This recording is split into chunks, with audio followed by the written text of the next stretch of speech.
O sucesso de uma safra de café é mensurado basicamente em dois fatores principais: qualidade e produtividade. E esses dois fatores dependem muito do clima registrado durante todo o ano, mais especificamente das temperaturas e das chuvas. Por isso, a próxima colheita deve ser prejudicada pelo calor, o clima seco e baixo índice de pluviométrico registrado nos últimos meses, como destaca o repórter Euclides Oliva.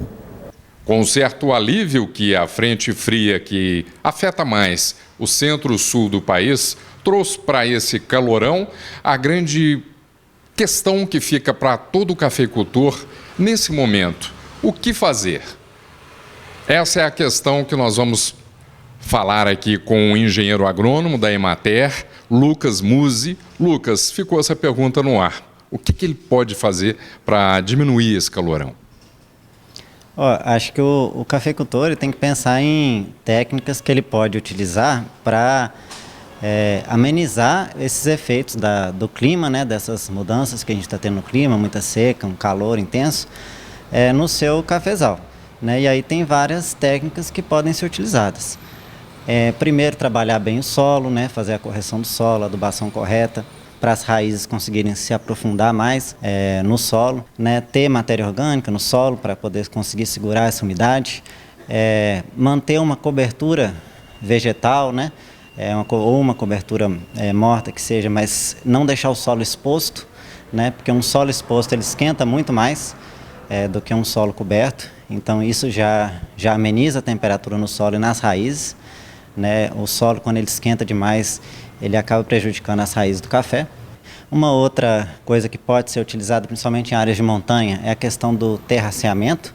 Fazer, mesmo que os pequenos terraços em áreas mais adensadas, eles ajudam a segurar a água da chuva que tiver, ele vai segurar melhor ali do que aquela água escorrer e você perder aquela água, né? Mantém a água ali naquela área. Uma outra coisa também é as bacias de contenção de água, que devem ser feitas, né, em áreas também com declive mais acentuado, para segurar a água ali na lavoura. E outras técnicas também que começam já a ser utilizadas em cafezais, que é o sombreamento e o consórcio, né, tanto com plantas de cobertura nas entrelinhas. Então você vai utilizar plantas ali que podem ser plantas de verão, plantas de inverno, que vão ficar o ano inteiro ali fazendo a cobertura e também tendo outros benefícios, como levando nutrientes para o solo, reciclando nutrientes, descompactando o solo, que auxilia também na infiltração da água, quanto com plantas perenes, árvores que vão sombrear e diminuir a temperatura ali, melhorar o microclima para o cafeiro. Lembrando que não pode sombrear demais também, né, até 30% no máximo, para não ter problema com a produção. Bom, essa colocação de água, né? Tem a tecnologia israelense aí do gotejamento ou da aspersão, quer dizer, você colocar a hidratação maior nesse cafezal, isso pode ajudar ou não vai resolver muito nesse período? E a outra pergunta em relação a café de montanha, onde é difícil colocar esse sistema, o que pode ser feito? Irrigação é uma das soluções que vem sendo utilizadas aí para evitar esses prejuízos da seca, né? Mas não é uma solução geral, né? Visto que até quando a gente tem um período de seca muito grande, a prioridade da água é para consumo. Então, nesse ano mesmo, houve casos em que foi suspensa a outorga de água de irrigação por conta da prioridade ser o consumo. Então, às vezes, na época que você está precisando, você não vai poder utilizar. Então, a gente pensando a longo prazo, a gente não pode pensar somente em irrigação, a gente tem que pensar em várias outras técnicas para amenizar essa tendência aí dessas mudanças, né, no clima que estão afetando bastante a produção.